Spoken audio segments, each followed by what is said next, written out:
Good morning, everyone. I am here to share my mostly completed spring inspiration journal using the digitals from Raindrop Lila. I did add a couple more things yesterday that I'm going to share with you, and I just have this antique ribbon tied around it to hold it closed because it is it is wanting to pop open for sure. I'm actually considering redoing the binding, but I have not decided if I'm going to do that yet. So I just want to go ahead and share what I have so far. And you've seen the cover. I haven't changed anything about the cover or the binding. And I've really just added a few things. So what I'm going to do is flip through and show you the things that I've added and then explain what I did.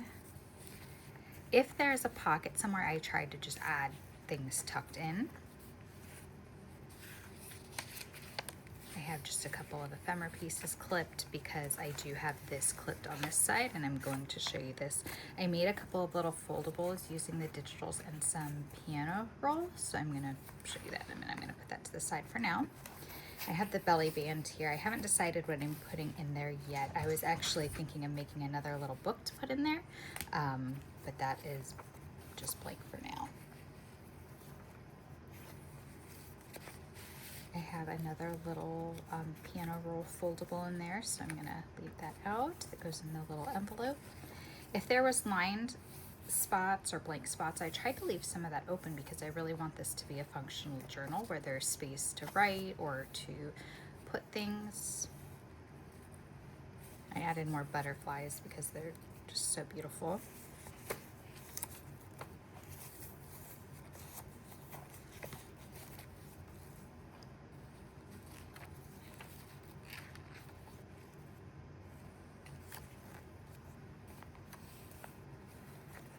Some different images tucked in here, and this is that lace pocket, and this actually can act as a little pocket as well, like an extra pocket.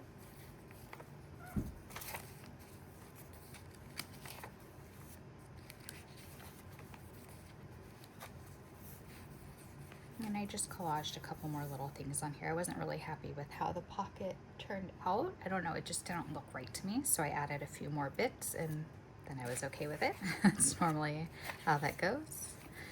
This is just glued on. Most of these that you'll see will be little tucks, but this one is just glued on. And then I have a little tag here with some piano roll on the back. Here's the scrappy pad. Here's another one of those little, I made a few of these with just little tuck spots. And here is another little piano roll flippable that I made.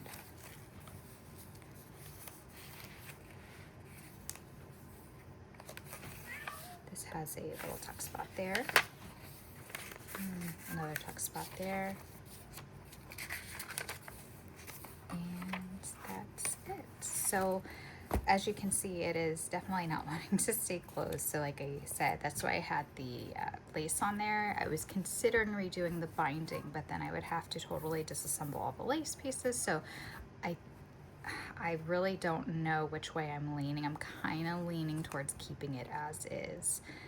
Okay, so let me go ahead and show you the different little flips that I made yesterday. After this portion of the video, I'm going to show you how I put one of them together. This one is just fairly simple. I have some piano roll glued onto the back of a cardstock paper from the collection. This one was a little bit harder to work with because it is cardstock, so it was harder to manipulate. It's sturdier in keeping its shape, but harder to manipulate. And then as I was trying to like rip some of the edges, it just wasn't wanting to rip the way I wanted it to. And then this one, I used just a regular copy paper print of one of the gorgeous digitals with the piano roll on the back, and it was much easier to work with, but then it's definitely going to be a little flimsier. So this is the one that you'll see me put together in just a couple moments. And then this is a larger one. And I figured this could be used for journal space or photos or really anything. And I just really wanted to use some of the piano roll. I actually have so many of these, but I haven't listed any in the shop because I don't have the right size boxes to be able to ship them. So I need to wait until I can do that. But I have some that have the brass end pieces on them, which are really nice. So if you've ever worked with piano roll, you know that it can be really finicky, really brittle, really delicate. But when you're creating something that's meant to have some of those frayed edges, it's actually a really great paper to work with, because when you go to tear it, it kind of just naturally, it naturally tears that way. It makes it look really almost like the deckled edges. So this is the larger foldable I created. I just glued the piano roll on the back of the printed paper and then folded it and made a little cluster, added some lacy edges here.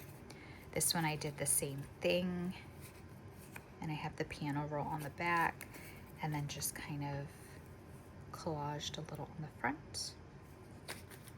And then this was just a simple one that I created with just a couple lacy edges and just a few little pieces of paper. So I'll add those back into the journal there. So stay tuned. After this, I'm going to have a fast play of making this little foldable right here. Thanks so much for watching, guys.